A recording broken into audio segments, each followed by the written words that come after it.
ಸಂದರ್ಭ. ಈ ಕಾಶಿ ಯಾತ್ರೆಗೆ ಹೋಗುವಾಗ ನಿಮಗೆ ಬೇರೆ ಎಲ್ಲ ಕೆಲಸ ಗೊತ್ತು, ಅಡುಗೆ ಊಟ ತಿಂಡಿ ಮಾಡೋಕ್ಕೆ ಬರಲ್ಲ ಅಂತ ಅಂದ್ಕೊಂಡಿದ್ದೀವಿ. ಬರುತ್ತಾ ನಿಮ್ಗಿಂತನೂ ಚೆನ್ನಾಗಿ ಮಾಡಿರೋರು ನಮ್ಮ ಚೆನ್ನಾಗಿ ಅಡುಗೆ ಮಾಡೋರು ನಮ್ಮಲ್ಲೇ ಒಬ್ಬ ಕನ್ಯೆ ಇದ್ದಾಳೆ. ಕನ್ಯಾ ವರಾರ್ಥಿಯಾಗಿ ನಾವು ಬಂದಿದ್ದೀವಿ, ಅವ್ರನ್ನ ಕನ್ಯಾದಾನ ಮಾಡಿಕೊಡ್ತೀವಿ. ಆಮೇಲೆ ಇಬ್ಬರು ಪ್ರಯಾಣ ಮುಂದುವರಿಸಿ ಅಂತ ಅವ್ರು ಕೇಳ್ಕೊತಾ ಇದ್ದಾರೆ. ಧರ್ಮ, ಅರ್ಥ, ಕಾಮ, ಮೋಕ್ಷ ಎಲ್ಲದರಿಂದ ಕೂಡ ನಮ್ಮ ಹುಡುಗಿನ ಚೆನ್ನಾಗಿ ನೋಡ್ಕೋಬೇಕು ಅಂತ ಮಾತಾಪಿತರು ಕೇಳ್ಕೊತಾ ಇದ್ದಾರೆ. ಆಗ್ಬೋದಲ್ವಾ? ಹಾಂ. ಧೂಮ್ ಧೂಮ್ ತಾನನ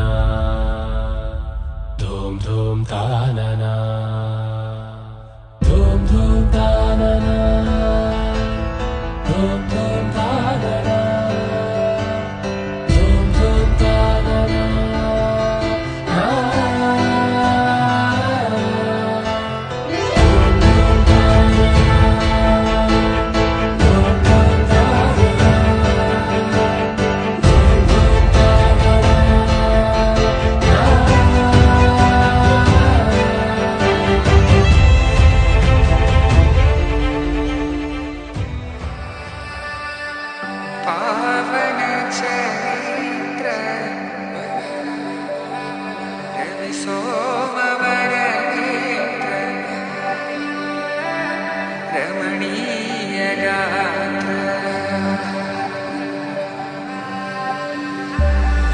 सीता कल्याण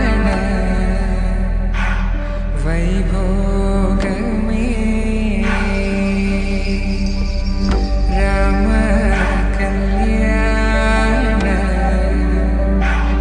वैभोग में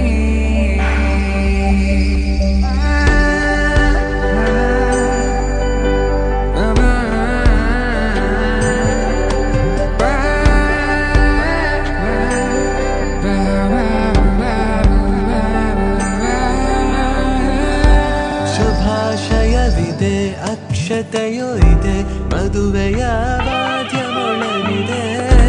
ಅತ್ತ ಇತ್ತ ಜನ ಬಂಧು ಬಾಂಧವರು ಮದುವೆಗೆ